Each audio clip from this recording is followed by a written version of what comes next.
Welcome to another edition of the Insider Mailbag. I'm Jared Johnson. I'm joined by the mighty Joe Yeager here on the beautiful Texas Tech campus. We're here outside the United Supermarkets Arena here, the Mecca of Texas Tech basketball. Got the Womble right across the street. Saw a bunch of the team actually walking over from the USA to the Womble, getting ready for practice.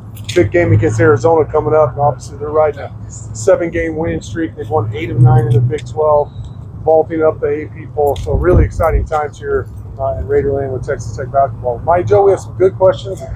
As you can imagine, a lot of these questions are centered around Texas Tech basketball with all the excitement. Let's start with one from TTU Sergeant, who wants to know, is there anything Kirby Hoke or Brett Yormark, J12 commissioner, that can do to hold refs accountable? I think for anything to happen, it's going to take more than an AD or a commissioner or a coach yelping and squalling. It's going to take a concerted effort of a whole bunch of powerful people, coaches, ADs, whoever, rising up and saying something has to be done about this. And I don't know if it has to come all the way to the level of forming some sort of an organization or a committee for getting something done. That's the only way it could possibly happen. I think something really needs to be done. The officiating is just pretty dadgum atrocious. And, I think a big part of the problem is, and I don't know how they do this, whatever process they use to promote officials up through the system to this level isn't working. They're not identifying the right people to officiate. And so they're getting the wrong people in there for whatever reason. And I think the whole process of evaluation and promotion needs to be reevaluated, and it may require a lot of the rich and the powerful and the ballyhooed rising up together and saying that something actually has to be done. Yeah, I'd also like some transparency in terms of how they're graded. Yep. I think the promotions is something I didn't think about in terms of, but obviously, and I don't know if there's a ref shortage or I wouldn't want to be a ref. It's a tough job. Oh, yeah. It is. Basketball ref and football, though. We don't get the coaches do, I believe. They get they can send film in or send things in, and they get something back from the conference, but that's not made public. I think it should be public in terms of, all right, these guys messed up. They didn't grade out very well during the season. They shouldn't be repping the tournament, the tournament period, Big 12 or NCAA tournament. That should be out there for public consumption. I don't understand why in this day and age, it's 2025, that everything is out there basically, except for how the refs are graded and looked upon, on their performance. I think that would make a lot of them try harder. I don't know, do a better job. I don't. To me, it just seems like that's a simple solution. All right, next question is from Let It Fly, who wants to know, and we get this a lot, and we've kind of discussed this, but it's still a good one, a good discussion. Top 5 clutch shooters on Tech's basketball team. When you really need 2 points, you got to have a hoop. From 1 to 5, who do you want taking that shot? And they have 5. They may have 7 guys. I think you need 2. Yeah, separate, right? Darian Williams has proved himself lately. I agree. Right? That 3 in Houston. 3 against Houston, and then he hit the door slammer against Baylor too. And Utah, he just took the game over when it was in doubt. You know what I mean? Right. He just literally backed that whole team down. Yep. The game over. He is more than capable of doing that. Certainly not afraid of the moment. Yeah. That's probably the number 1 guy for me. I tell you, maybe a surprise at number 2 for me would be Elijah Hawkins. Yeah, that's not a surprise to me. Because, I don't know, I haven't really looked at his numbers over the last 6 or 7 games, but it seems pretty clear to me that he's become arguably Tech's second best deep shooter of late, behind Chance McMillan. Yeah. Who might probably be my number 3 guy. Yeah. Elijah is just he's really killing it from deep lately. I would feel very comfortable. And he's not a big dude, but he has deep range. A lot of these shots are not just right outside the arc or a toe almost on it on the line or anything. They're NBA range these days. So, for a little dude, usually it's bigger guys who have a lot of upper body strength to get those deep shots. This is a pretty small guy. Knocking them down from out there. Of course, I mentioned Chance McMillan. He's just simply one of the best shooters in all of college basketball. hitting around 40%, 41% right now on high volume.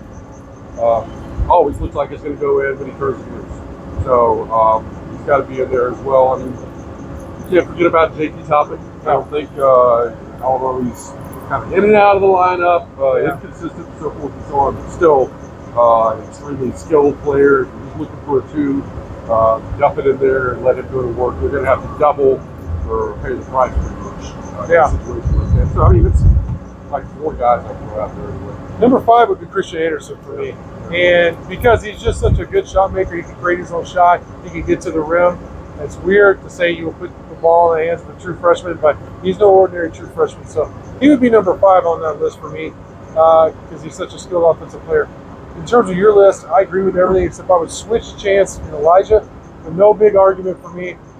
With Elijah, I think he makes the most difficult shots because he's the one with the ball in his hands at the end of the shot clock, asked to just throw up something, you know. And a lot of times he creates space with his quickness and off the bounce, and he's able to make difficult shots. There was one, I can't remember what game it was. Within the last 2 weeks, where maybe it was Oklahoma State, where he made a double clutch shot where he was contested from the top of the key just inside the 3-point line and then missed a wide open layup on the next possession. But very skilled player. I like him making decisions. I have no problem with him being number 2. But I would probably still choose Chance because the guy's just an elite offensive college basketball player. Scored all 3 levels, great at getting to the hoop, great shooter, all that, just a pure scorer. So I don't think you can go wrong with any of these guys, to be honest. All right, next question comes from Texan. Says, is Barron supposed to be 100% in spring? Barron's supposed to be 100%. Yeah. Well, I mean, Jarrett, that's probably a little bit more. I mean, everything we heard from McGuire towards the end of the season was that they were expecting him to be 100%. And, you know, I mean, there was a lot of talk going into last season about how healthy Barron was. And he was saying, yeah, Barron's 100%. He's fine. And Barron himself was saying, but we were skeptical about it, right? Yeah. Well, it turns out they were right. I mean, he had a healthy year. Yeah. Pretty much. Well, yeah. You know, for the most part. And he didn't show any ill effects. He had a really good season. So, I mean, you know, I mean, if they've earned some credibility with me on the truth-telling front in that regard. So, you know, as far as I know, yeah. I'm glad I asked you first because you do make a good counterpoint. Because I could argue they said he was going to be healthy in the spring, and then he missed half the spring. They said he was healthy all season, but then his accuracy wasn't what we're kind of used to, you know. And sometimes his deep ball was hit or miss when that was kind of a strength of his coming in, you know, a couple of years ago. And then he elected to have surgery. So clearly, not all was well. You know what I mean? So, but you're right. He played every game. That's the first time Tech has had a quarterback start, you know, every game of the season. And since what, 2017 or 16, maybe since Mahomes. So, but in terms of him being 100% by the spring, I don't think he's going to be 100 just because of how long it takes to recover from the surgery. He did say he's going to throw some. He'll be able to make throws. But in terms of him being full practice, for whatever that's worth with quarterbacks, no, I think they're going to limit his throws. And I don't think we'll see him in like full gear a lot and that kind of stuff. But that'll give the other quarterbacks a real chance. Will Hammond, you know, some guys they brought in via high school and transfer to get some reps. So that's good. Yeah, and why would you push it? You know, Wow. I mean, you know what you Yeah. have with them, and that's just the trend now that with your top line players, they just don't get a whole lot of action in the spring, even if they are 100% healthy. Right. You don't need to do it to risk anything. So, yeah, I think if he's ready in August. Yeah, no, that's the the thing is he's supposed to be 100 by the summer. Right. That's it, by fall camp starting.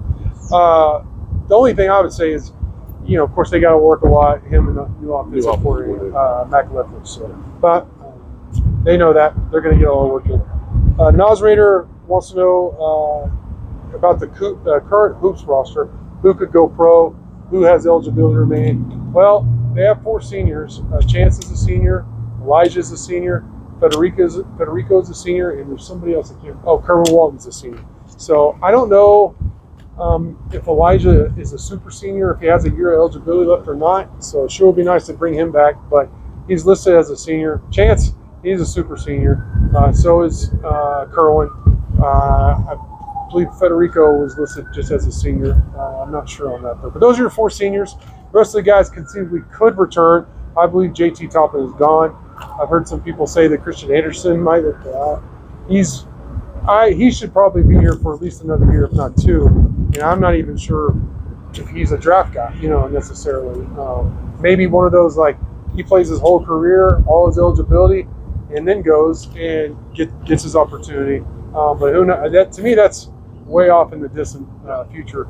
I don't think that's something you have to worry about for next season. But, mind you, I definitely think this is something with football and basketball, but especially basketball, you got to take this year to year.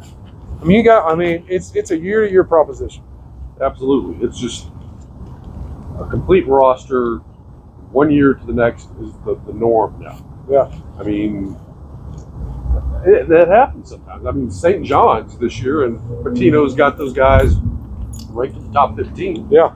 They got an entirely new roster. Not one player returned. Now, obviously, you had a coaching change there. Right. But still, if you get 3 or 4 guys returning, man, you're golden. That's what Tech did. That's what Tech did, and that's what Kelvin Sampson has done down at Houston. It's one of the keys to their success. But it's kind of rare, and forget about bringing the entire complement back. You're going to lose some people. Maybe you want a few people to go. Maybe now it's a little bit of a two-way street. Like, okay, the players want to be able to bounce around, but coaches now have this sort of the moral authority to say, hey, this is a business. It's cutthroat. Hey, we don't think you're going to cut it. You hit the road. So, it's not like the old days where you can sort of look at the classification of all the players and say, well, these guys are coming back. They're going to be returning this and returning that. You just don't know. It's a crash. I mean, Pop Isaacs is a good example. He was a big-time scorer and all that. I mean, I appreciate what he did for Texas Tech, but he's an inefficient offensive player. True. I mean, if he was on this team, he'd be a defensive liability, and he would bog down the offense. So he'd also be injured, most likely. But he's injured. Yeah. But also, I mean, he would make some big shots, score a lot of points, do some good things. But maybe that's just not your fit. Just to kind of speak to your point in terms of maybe one of the ways you tell some people to go is you don't offer them near as big of an NIL deal, as you have. And that's very professional-like, where like, if you can find more money elsewhere, then go ahead. Good luck to you. Mm-hmm. All right, next question comes from Tech Freak, who wants to know what Tech's biggest strength and biggest weakness is the basketball team. Well, I mean, there's not a real weakness. Not right now. No, I mean, they're not. I mean, this is a team that, everybody's, not just local people, but people all around the country saying this is a legitimate Final Four threat. Yes. This is a team that's that good doesn't have any glaring weaknesses. Right. It could be minor things here and there that maybe potentially it's a weakness. Like, Tech doesn't shoot a ton of free throws. Yeah. You can say, well, maybe you're missing out on some easy money there. You want guys to drive into the lane. But I think they've got the perfect offensive scheme for their personnel, and it's a pass and shoot sort of an offense. It's not about driving and slashing. So you're not going to draw a lot of fouls, and I just don't have any complaints with that. Me either. Biggest strength, I think that goes right into it. I think Tech, maybe its biggest strength right now is the fact that you have a perfect match between personnel and offensive scheme. Yeah. I mean, it's just absolutely dead on with these personnel, what sort of an offense you would want to run with it. And it's a perfect marriage with all of those shooters out there. And a really good ball movement, great passers, a wonderful distributor. They're so unselfish. It's such an unselfish team. That's one of my biggest things that I'm a fan of this team. Yes, absolutely. And that ball starts singing. And you see the flow on the offense. It's like a ballet or something sometimes. Yeah. It looks so good. To me, that's probably the biggest strength. Is just the whole marriage of the offensive scheme with the personnel that they've got. Yeah, mine's similar. Mine's the versatility of the offense. You have a couple of guys you can go down the block to that are elite at it. JT and Darian Williams, in different ways. And, I mean, that's a problem if you're trying to defend those guys. But then you have a plethora of good shooters. But those guys are also very good at creating their own shots. Chance McMillan, Elijah Hawkins.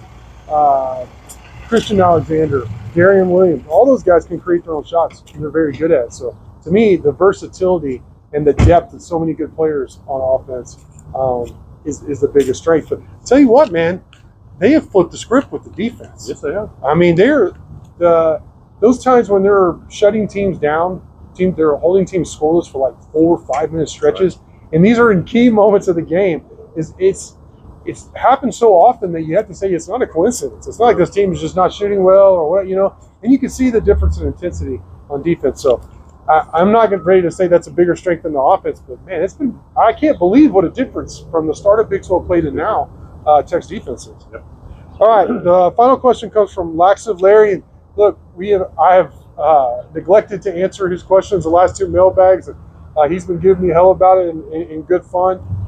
So we're going to answer one of Laxive Larry's, one of our favorite posters on Inside the Red Bears. We're going to answer one of his questions. His question is, football gut take on the schedule. What are the tough games or trap games? And then does Tech have a legit chance is this the year they make it to the Big 12 championship?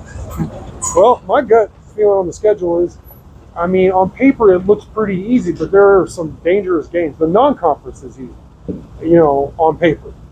All 3 games are at home. Oregon State, on paper, is the toughest game of those 3. You don't play Baylor, you don't play TCU is another thing that stands out. Or Colorado. But you do play, all 3 of those were losses this past year, but you do play Houston in state. So what's your gut take on the schedule?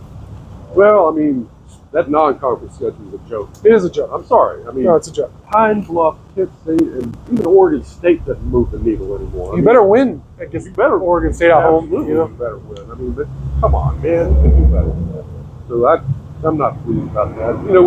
With basketball, you sort of understand that because I mean, you're playing in the Big 12, a brutal conference, and maybe you're saying, well, we don't want to get worn down. Don't want to get beat up. We don't want to lose any games unnecessarily. So you kind of schedule a bunch of cream puffs. I don't like that either, but I can kind of understand it. With football, you don't have that same rationale because Big 12 football is not quite on the level of basketball right now. That's the way it is. That's the truth. Yeah. So I don't like that. Now, I will say this. I do think the conference schedule sets up for Tech pretty well. I think it's a manageable schedule, but there's 2 obvious, very, very difficult games at Arizona State, at K-State. Yeah. And you got those. That's 2 out of 3 games. You got a home game against Oklahoma State sandwiched between those 2. But that could be, I mean, if Texas Tech is going to be in the running for the Big 12 title, which I think they very much should be. Yeah. Those 2 games could be the ones where everything pivots. Yeah. You're able to, even if you split, with those, you may be golden. You don't want to go over, but going over is a distinct possibility. When's the last time Tech won at K-State? I mean, maybe it has been recent, but it seems like Tech always, I don't remember, struggles in Manhattan, and then Arizona State. You saw the season they had. We all saw it. Tech beat them here. But that's going to be a real tough one in Tempe. Yeah, those 2 stand out to me as tough games. But at West Virginia, that's not a gimme either, based on the location. At Utah, do they turn it around? They had a rough season. They were expected. I think they were kind of the majority pick to win the Big 12 this past year, and they clearly did not. They had a rough season, but good coach. They won a lot of games. Had a good program. So, I wouldn't be surprised if they bounce back. You got to go there. BYU here. So you start out with 3 games. You have 7 games at home again. You have 2 byes again. I like where the byes are too. But you start off with 2 road games in conference at Utah and at Houston. Now there's a bye between those, which is good. That helps. But still, you got to handle your business against an in-state rival, and then you got to see. You're going to Utah, a whole new environment, all that. I don't know if Tech has ever played at Utah before. Maybe they did in the 50s or something. I don't know. So that's a whole new thing that they have to contend with. So, yes, I do think it's an easy schedule. Yes, I do think there's a track for Texas Tech to make the Big 12. But, I mean, if they're not careful, they drop 3-4 games, they're out of it. You're talking about a lot of pressure after all the investment, period, in facilities, obviously the roster, all the guys they've added, 17 dudes from the transfer portal. So there's a lot of pressure And it could snowball in a hurry. So my overall thought about Tech making the Big 12 is possible, but to me the big hurdle is they can talk about it all they want. I do believe in speaking it into existence. We can talk about the schedule on paper going into the season, but they really have to believe because Tech hasn't. I mean, they haven't done that. So to me that's a big mental hurdle that program has to get. You have to just burst through it and leave no doubt to do that. And I don't know if this is the team or not. We'll see, or if it's the schedule. So when was the last time Tech won a conference title outright? Was it 55? I think that's right. Border Conference. Yeah. They want to share at least one or two Southwest Conference. Right. I think 94 or something like that. Sure, right. But outright. Outright? No. Yeah. So yeah, it's definitely an issue with this program. Until they do it, man, there's reason for doubt. Yeah. Sure. I think the most reasonable expectation for next year is to make the Big 12 championship.